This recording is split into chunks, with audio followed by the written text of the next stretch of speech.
Welcome into the Michigan Football Report, folks. I am your host, James Yoder. We are presented by Magic Spoon Cereal. If you haven't watched the show before, if you've been living on another planet, you've never heard of Magic Spoon from us at least, but you have been watching, I'm sure, so you know all about Magic Spoon Cereal. Get $5 off your first order, magicspoon.com/GoBlue. It is zero sugar, healthy cereal that tastes great, tastes like the cereal you had as a kid. New graphics in the show, launched the NFL season, so here is what we're going to do. Predict the score, all right? Predict the score of this game.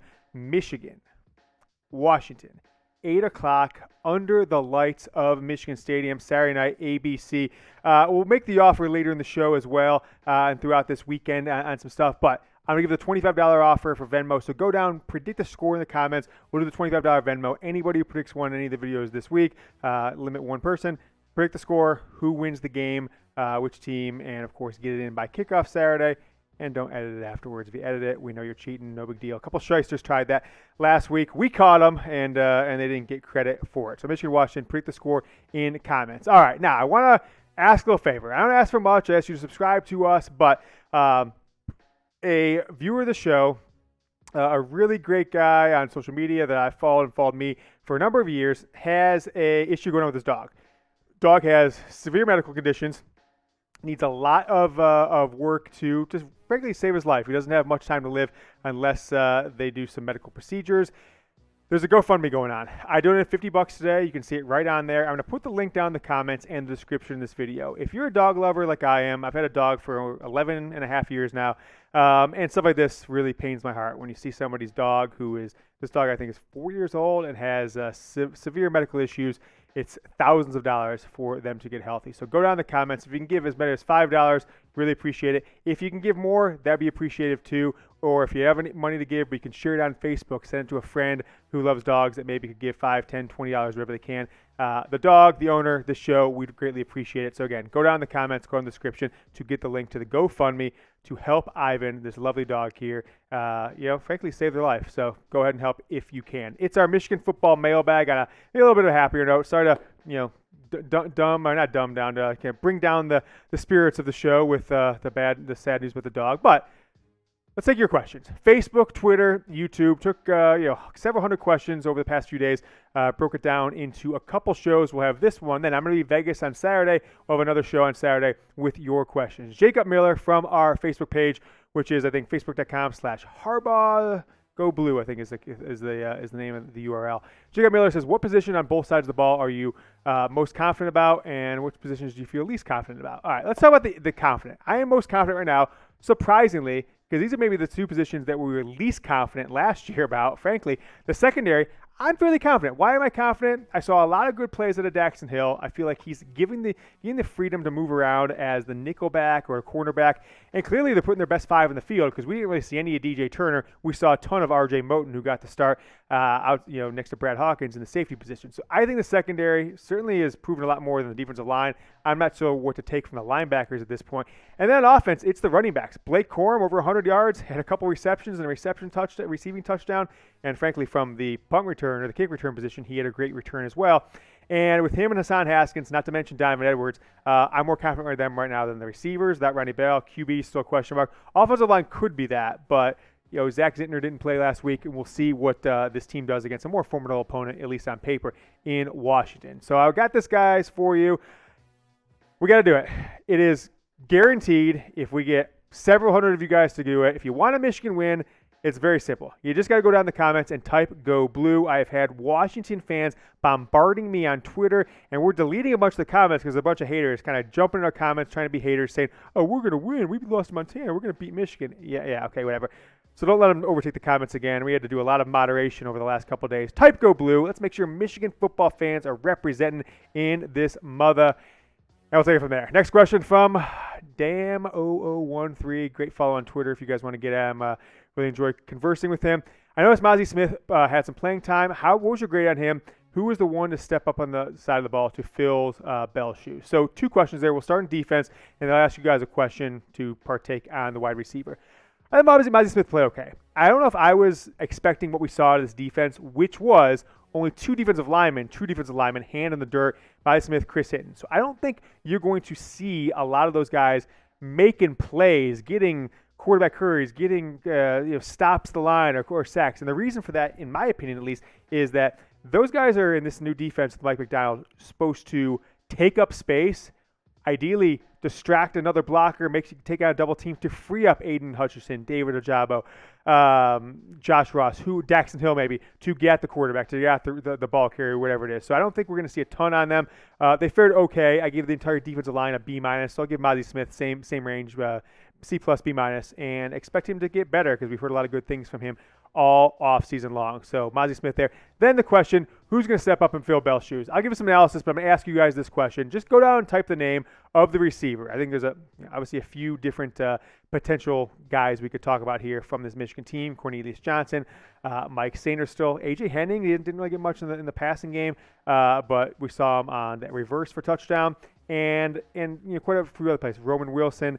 Even Andrell Anthony, the true freshman, maybe he is it. I'm going to go with Cornelius Johnson. I expect him to get 4 to 5 catches this week, probably 60 to 80 yards. I don't think Michigan's going to have an offensive explosion passing this week, so I'm going to go with him at that position. I really frankly think that it's Cornelius Johnson's time to step up. And it's your time to step up and get some magic spoon. If you're a guy, I think 97% of the people who watch the show are guys, so where the chicks at. But you don't want to be eating breakfast every day, going to work, holding your belly with this big cereal belly because you're eating Frosted Flakes and these sugar-packed cereals. Get magic spoon, okay?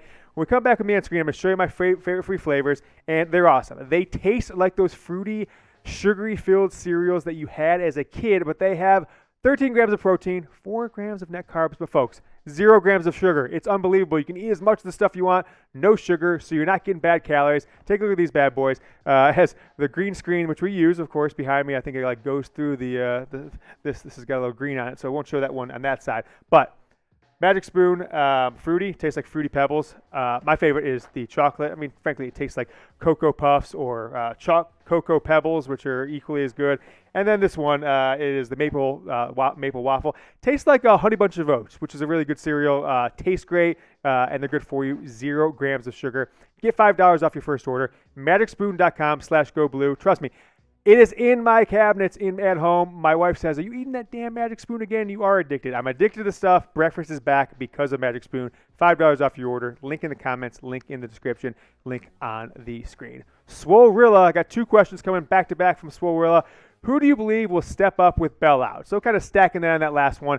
Gave you some of that analysis. So I think it's going to be Cornelius Johnson. I expect him to be Michigan's leading receiver in a lot of regards in this game from a catches perspective, from a yards perspective. It is time for Cornelius Johnson to shine. 3rd year on campus. Made some plays as a true freshman, 2019. I don't know if he really found his footing, but it was really coming on at the end of the year last year. Had some really nice games, got into that starting lineup. And with Ronnie Bell out, he's his 3rd year in the program, even though technically I guess he still is a freshman because I think he could have redshirted in 19 and got the COVID year in 20. So maybe he's got 4 years left. At least he's got 3. It's his time to shine. It is your offense from a wide receiver perspective, Cornelius Johnson. Go get him. Go take over the game. Get 5, 6, 7, 8 catches, whatever you have to do to get Michigan to win and take over that leadership position in the receiving group for Michigan. So we'll with this one. Why are we letting starters return punts? It's been a topic of discussion all week in the Michigan blogosphere community, Twitter, and I don't agree with people taking shots at Jim Harbaugh because we saw what happens. Desmond Howard, Charles Woodson, Heisman Trophy winners, return punts. We saw what happened. Steve Bresson wasn't the best receiver really ever at Michigan, but was a starting receiver. He was a phenomenal punt returner. And then just think about Jabril Peppers. He was a Heisman Trophy finalist, number 5 in the Heisman Trophy, a defensive player, a linebacker returning punts, and it opened the game up completely for Michigan in the 2016 season and prior to that a little bit. But you put your best players sometimes at punt returner, kick returner. Those are plays that can open the game up wide open. So I agree with Jim Harbaugh. Put your best playmakers. That's why Blake Corum and some other guys as kick returners like what I see there. Answer the question though. You guys tell me. We'll just know by the one letter in the comments. Y or N. Get down in the comments. Do it. Do it. We got this whole new graphics package for you guys. The least you can do is give us a comment. It was a mistake to let Ronnie Bell return punts. Type Y. If it's a yes, it's a mistake. So Y means it's a mistake for you. And no, if you agree with me, that is not a mistake. Put your best players at that position. And while you guys are voting down there, make sure you get in the comments. I'll put it down there, and you can just type it into your phone. Make sure you follow me on Twitter. We'll be in Vegas on Saturday, but I'll be tweeting all game long. I'm always putting out highlights. I'm a little rah-rah. If we get any inside info about player injuries or who's maybe making moves leading up to game time. It'll all be in there, and you'll get a link to our post-game show if you don't see it on YouTube right away. We'll have a show out 30, 40 minutes after the game on Saturday. So it's at James Yoder on Twitter. Would certainly appreciate that you guys follow me. If you want me to follow you back, new kind of thing I've done a lot with you guys. If you tweet at me that you're an MFR, an MFer, Michigan Football Report viewer, I'd follow you back. But let's get the community rolling. Let's see who watch the show. Go down, put the link to your Twitter profile. So example, twitter.com/James Yoder, twitter.com/whatever your name is, your Twitter handle, and put it in the comments. Anybody puts in the comments on this show, I will follow back, and then I encourage you to go follow other Michigan fans. Now, if I see that you're a Washington fan, put in your Twitter bio, click into it, I see that, blocked instantly. No cap. Next question from the intern of this show. This is our show Twitter account, at Chat Wolverines. Who is RB1? Signed, the intern. Look, I think Michigan's got two capable backs. What I don't want them to do is what they did last year, is not settle on anybody and have 4 guys rotating in every game. Here's the stats. It's pretty clear Michigan has 2 capable running backs, Hassan Haskins, Blake Corum. If you're getting Corum involved in the passing game, then you need to go more carries to Hassan Haskins. I see a little typo on that. Hassan Haskins did not have a receiving touchdown, so it should be 1-0 for him. So nevertheless, typo of the graphics team, RC Maxfield, he is on the hot seats, new hire here. He is going to have quite the meeting tomorrow for fucking up my graphics, that's for sure. All right, there's the stats from the game against Western Michigan. Next question from Broken Ankles. This guy doesn't believe in vowels, and I like it. Do you think Donovan Edwards will eventually get consistent carries? Eventually, but not this year. I hope not, because he doesn't need to get consistent carries based on what we saw for the last 3 years from Hassan Haskins, and certainly in sparks from Blake Corum, and especially in the first game, 111 yards. Let Edwards play in blowouts only. If J.J. McCarthy goes in the game in a 3 or 4 touchdown lead like you saw against Western, you can have a couple of those coming up, right? You got Northern Illinois next week. Maybe it happens against Washington. You got Rutgers. Tough game last year. I expect Michigan to win that one a little more convincingly this year. Home game, not such a just crazy group of season like we had last. I don't even know what happened in that game last year, but don't take carries away from Blake Corum and Hassan Haskins. Do not take carries away from them. Let Edwards play in blowouts. He can be the starter. You know, he could be in that rotation next year a little bit. The year after that, he's got plenty of time. Do not take carries away from Haskins and Corum. Let them be the feature backs. Buckeye Craig, complete bum on Twitter, says, "Who's your daddy?" And when I asked for questions for this show, and I don't know if he's talking about the Michigan football program or he's talking about me personally. And either way, Buckeye Craig, bro, you a cop? You a cop? What are you, a cop? What are you asking for information? If you're a cop, I want to speak to my lawyer, because I'm not telling you who my daddy is. I mean, look, my dad, we lost him to COVID. Not he didn't die from it. He let it melt his brain. Hasn't left the basement in 18 months. Nevertheless, you a cop? I'm not telling you who my daddy is, because that just seems a little bit intrusive. Joshua Mullins coming in. Should Harbaugh consider putting both Cade and JJ in the game against Washington?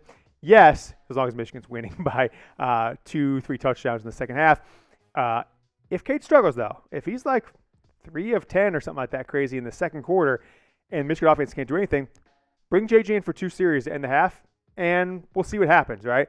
But if the offense is at least performing at a C+B level and Michigan's in the game, slightly winning, as long as it's just not a disaster, don't bring in J.J. McCarthy when you have the ability with a third-year quarterback in Cade McNamara to start to gain some consistency on offense that, frankly, you haven't had since the 2018 season, because 2019, Josh Gaz's offense, all kinds of inconsistency. Josh Bagley, is Zach Zinter okay, or did Chuck really beat him out?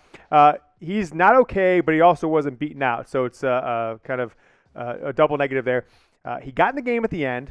He did have a broken hand and a big old cast on it. I actually question why they put him in the game when he was injured. If he didn't start, I thought that was like just asking for a recipe for disaster. I didn't actually see it, didn't even know about it until after the game. Went back and looked at the participation chart and the film. But I'm expecting him to play on Saturday, and if he is healthy enough, which I'm guessing he is based on going into the game, he will start. Chuck Filiai got the start in his place at right guard, but Zach Zinter is the starting right guard for this team. All right, Thursday, we got Michigan rumors coming back, kind of previewing the game, some interesting, juicy gossip I picked up on this week, including a little more talk about those uniforms, all blue, all maize. And then I'm going to put out a video Saturday from Las Vegas, Saturday morning, another one of these Michigan football previews / mailbags. So make sure you subscribe to the channel, youtube.com/MichiganTV.